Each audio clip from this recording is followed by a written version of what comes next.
Enwe one girl ana akpọ F Bafia afani abulu A. That girl money I meet na social platform mgbe to go kaneo. So mgbe anji meet ojikwa nwa. Yotago oji nwa n'aka. Single mother. Then so kamuni I meet is I met chefu. So owese mu hey na ma makakwa. If I'm like 2009 2010. Osem na ma makakwa. Mana nyara afum during the day. No nanyas kia eji mwe na afum. Nsia osem the nyama ifa ya agwa ndo ya no ifembo. Nsia ifembo ngabo osem hey. Nsia no ifezi kambo osem nsia no problem.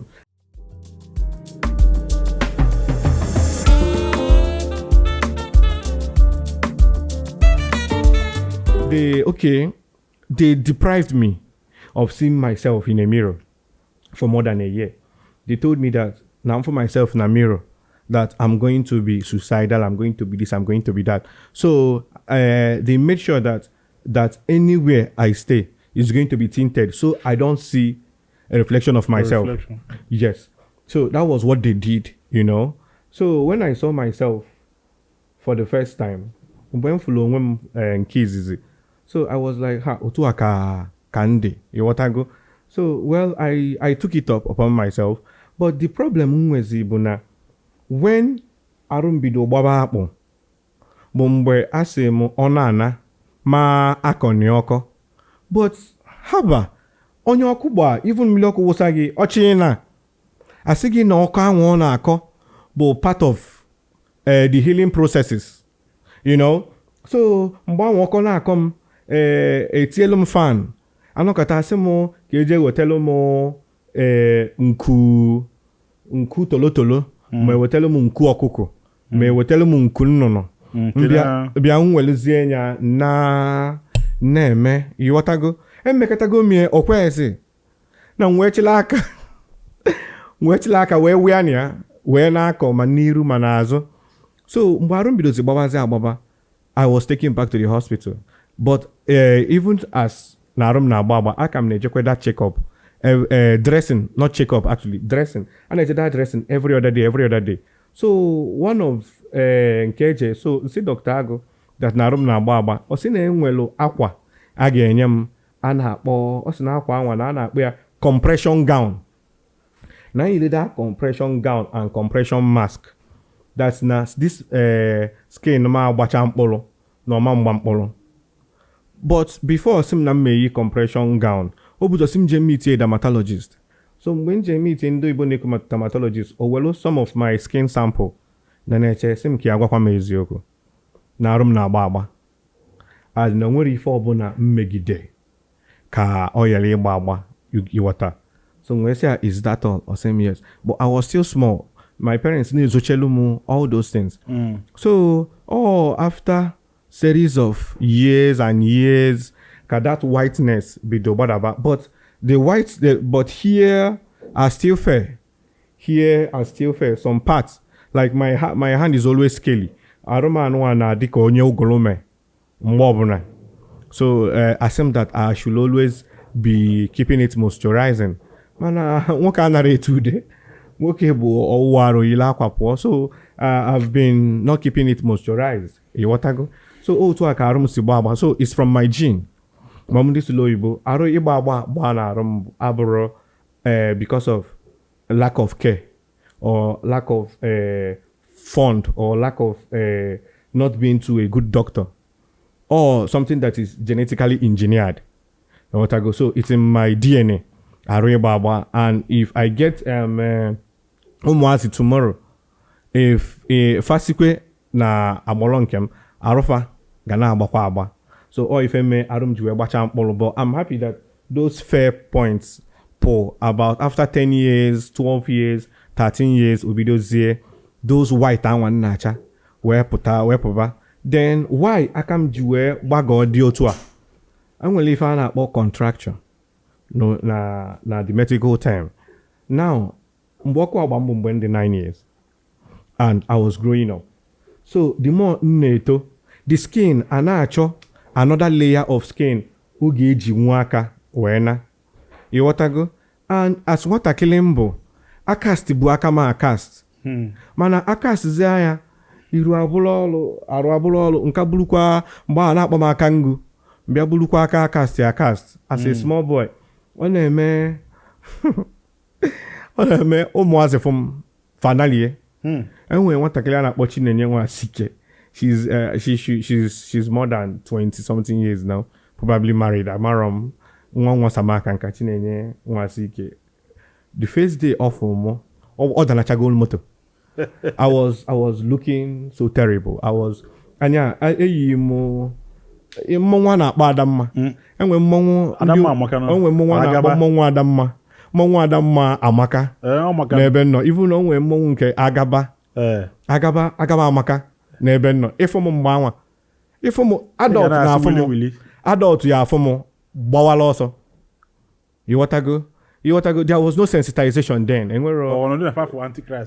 Antichrist bụ nke nwe numpi. Nke a bụ na something that is unimaginable.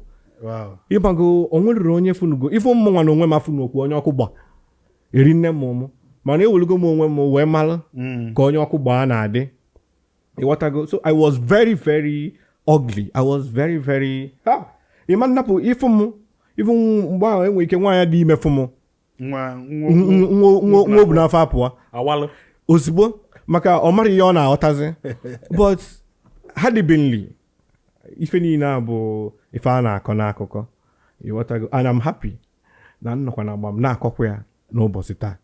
Nsogbu adịrị ya. Ọ bụ first of all achọrọ m ka nyọọ gị gbaghalụ na mkpọrọ ọlụsị ịghọtago mana ịma na n'uche m efile m na ọlụsị bụ ihe ọbụla na-adịrọ normal so ọ bụ na ipikere offense gbaghalụ m nọ Igbo ka anyị na-asụ and then ancha niile na-asa arụ n'afọ then ọ bụ m going forward enwere ife ikwugasị maka ụlọ ọgwụ ebe ha attend to you ebe a bụ gbam anyị na-ekwu ya gbam it's not ihe nu hospital ka ije n'ogidi. Yes. What role ka ha play to make sure you survive? Kwuo nke ha mee dị mma kwuonu nke ha mee dị njọ because obodo anyị nwere ka ọ dị ka isi wee kwuye doctors are supposed to be angels. Nurses same thing. mana onye na nwunye ya kọsịrị ọnụ na yard ma ọ bụ onye na di nụrụ ọgụ na yard o butelu patient na-anwụ arụ na-adịrọ ịma na patient doesn't just need medicine and then drug na patients need kindness no need the love gị on patient na-ene nọọsụ anya onwe hope kọwara anyị nke ha mee na-adịrọ ma kwa anyị nke ha mee dị mma. This need look over 30 years, but it's still fresh. Now my memory, like the receptive of my being. Firstly, I came into Iyenogidi that year. It's been a long time. But I'm there with my full consciousness. Oborona ebubia. No, I walked into the OPD with my 2 legs.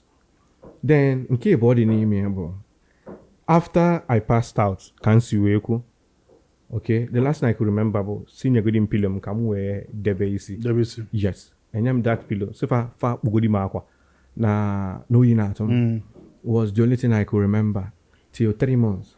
So when I regained my consciousness, I wrote a post about it on my blog post. When I regained my consciousness, then was when I started noticing that they started using me. Yes, they started using me for practical. Yes. They started using me for practical. I'm more keji akuzilon the nursing. Levels of burn. 1st degree, 2nd degree, and 3rd degree burns. Or more. Kafaju akuzilon the nursing. Then, levels of burns. Then, I could understand that when they wear 1 line, when they can wear 2 line, when they can wear 3 line. Then over time, I understood when the staff, when red line, I be blue line too. From there, I could understand when the midwifery. There, white, and no lines. Now, those year 1 people and year 2 people, mgbe fa ji m wele eme practical my mother amabụrụ nọ practical o che nọ ndị nurses niile ya wee aka n'ọrụ ka adị sure na azụta m ndụ till mgbe ihe abatazi na my cubicle bufute ya akwụkwọ ịghọtago and as God will have it ọ bụrụ na mgbe social media dị aka m asala ọkụ online my parents will not even know because onye na-azọ nwunye nwere time social media ịghọtago so then fabia fawelu m na-eme nke ọzọ till my mother told them that na ejiro nwa ya wele eme rehearsal unu need rehearsal na-eje chọọ cadaver wee na-eme rehearsals then unu need rehearsals jen chọọ abdul so my mom gave them to the extent that she requested that I should be placed in a preferential ward where so more ka aga na-enedo anya there and the money was there I was taken there so ana agakwa you notice that some nurses especially those staff nurses this one ebu mafia n'isi mana mara akpụ ya ịghọtago this woman bụ o mechie night free call mgba yes midnight call o mechie midnight call call night free call yeah it's still the same thing yes. extra cool yes o mechie night free call ọ bịa ịdres m ọ na-alala ụla now then bụ ndị na-elu na bed enwelu ihe a na-akpọ gauze ọ na-adị square a na-asadoche m n'arụ my father and my mother na-eji akafa eje ọgba ọgwụ falu efe gote those dana salines iwelie isokuo those gauze anwa juma a na-akpọ ya square gauze ọ na-ebuche some form of antibiotics na then idress chem isadue the skin over the night will absorb that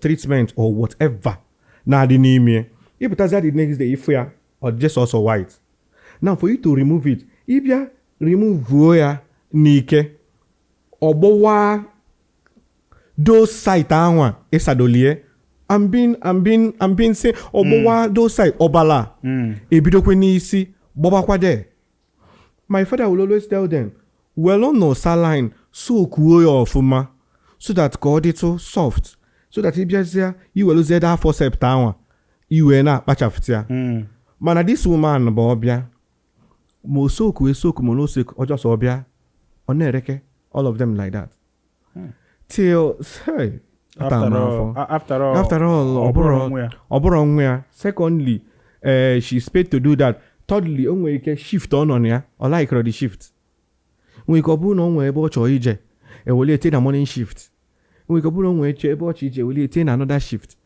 you know then one thing got to me one day bụ ọ na-edress m na-eme phone call I was telling her na ọ na-afụzi m ụfụ you know she ọgwa m ma ọ bụ na m emechiri ọnụ ya akwarụ trọli ya pụọ my mother will always calm down sị m ka eji nwayọ na-eme ya n'ụlọ ọgwụ abụrụ be anyị you understand I was humiliated despite yes I was a boy nwatakịrị 9 years aka m nọ na children's ward I was in the children's ward then so that young woman humiliated me so much treated me as piece of shit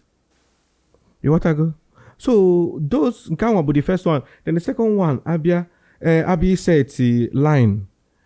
set line na aka m idutu na aka even this hand gbara ọkụ ị na-anya here ị ga-afụ some white the two hands gbara ọkụ obi azụ iru gbachara ọkụ so there was I luckily for me through the grace of God enwere m bed sore not even one day and I was so happy that na arụ m na-anabata ọgwụ ịghọtago I wasn't if I was much older it would have been a different ball game ịmago ọ bụrụkwa ihe dị iche asọbakwa nke asọba nke ọzọ so I was treated poorly by those nurses but the hospital administration igwafa this is what you don't want they would make sure that you get your best treatment so the hospital administration it was a canon I think he's late now was the hospital administrator then he's late now I'm sure a reverend can uncle.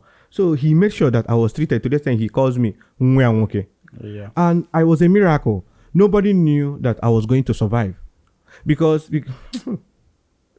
because as I'm talking about it's all coming back. You're now reminiscing. It's all coming back. So they treated me fairly in the hospital. But the nurses they had over there, which are the staff nurses and the student nurses, they weren't fair. Yes, I was their first participant or their first example of born survivor. Onye third degree born survivor. I guess I'm the first person. Third degree born third degree born victim.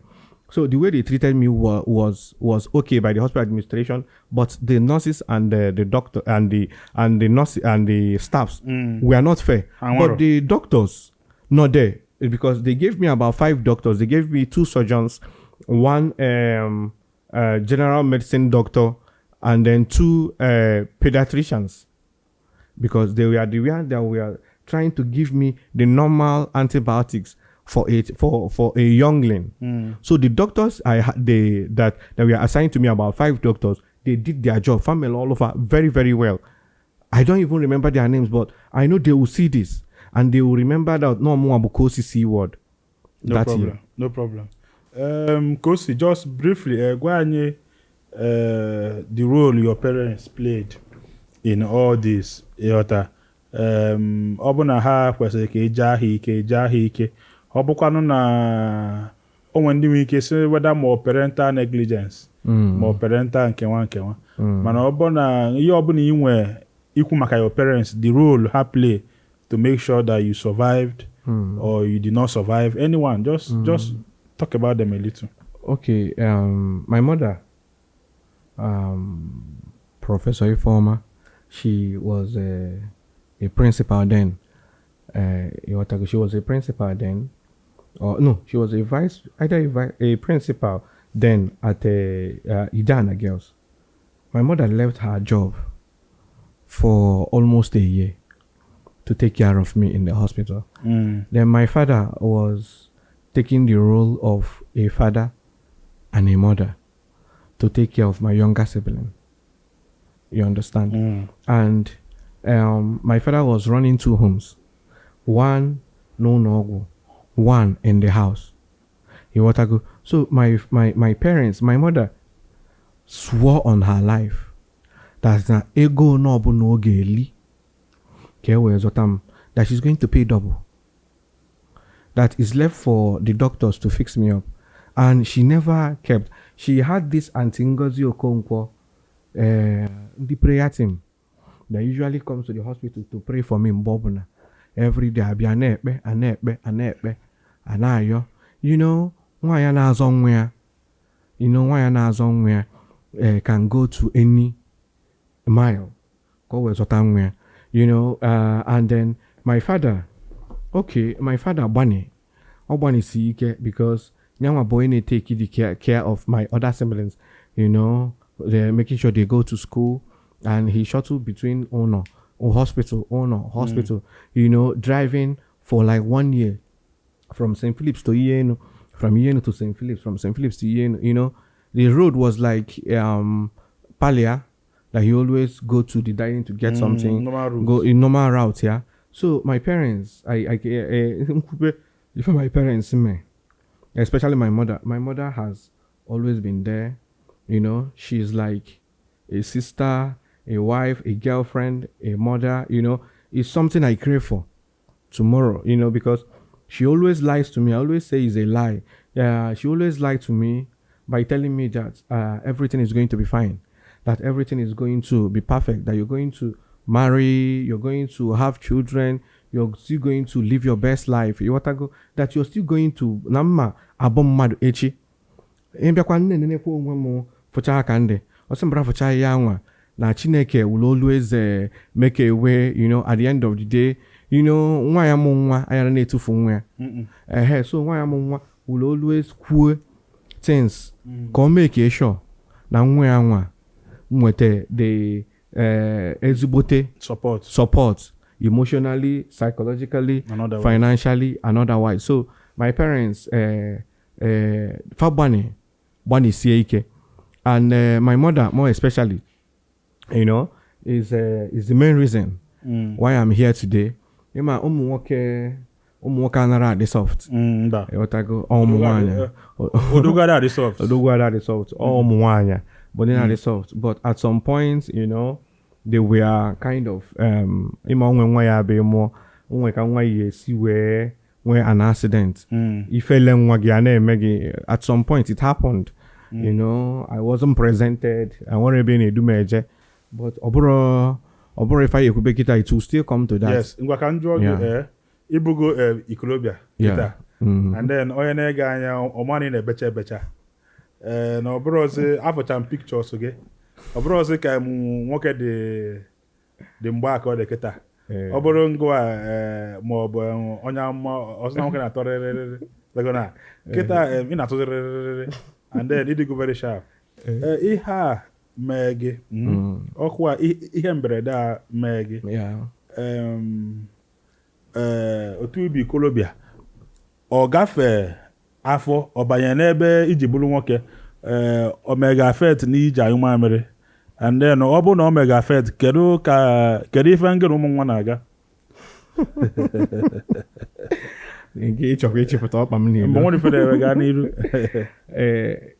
ịgwa ya eziokwu ọkụ agba mmemme affect ọ mmemme affect very very well ọ mmemme affect mana amarọ m ife a na-akpọ psychology n'oyibo psychologically amarọ m ife a na-akpọ ya n'Igbo o mem nnenete ọ bụrụ ndị ọka sị na o mem nnenete affect. Yes. Ngwa gị that no mere ma affect. Yota anuma asị.